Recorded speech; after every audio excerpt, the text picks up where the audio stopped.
Paano ba mag-open ng onigiri? Ganito mag-open. May instruction naman eh. Pero kasi pag unang kita mo sa kanya parang komplikado. 1, 2, 3. Oh, paano yun? 1, pull.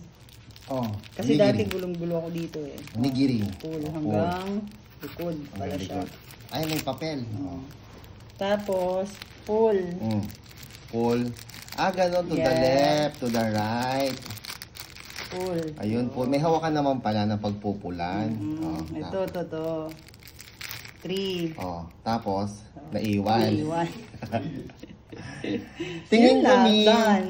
Huwag mo munang i-pull yung kabilang side kung hindi mo pa ubos. Okay. Ay, Next paano? time. Oh. Hindi na yun mababalik. So, tinuruan po namin kayo kung paano gawing ng mali. Tama yun! Kung paano gawin ng hindi madudumihan yung kamay. Huwag mo munang alisin yung kabila. Ayun. Dapat.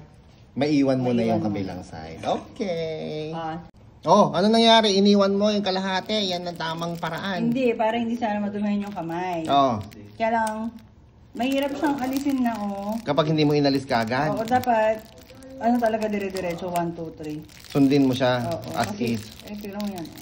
Madudumihan pa rin kamay mo kasi Ayan, pag hindi mo pinul na mo siya, ayun na. Nako. Ayan, nadurog na. Oh. Diba? Talaga ang buhay full of experiences. Tangerine. Oh. Doon ka matututo. So, kailangan pala talaga, tanggalin mo ng buo. Oo. Huwag mo nang, sundin yung sinabi natin.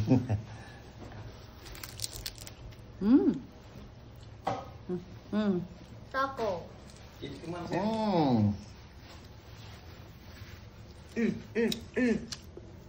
Go eat.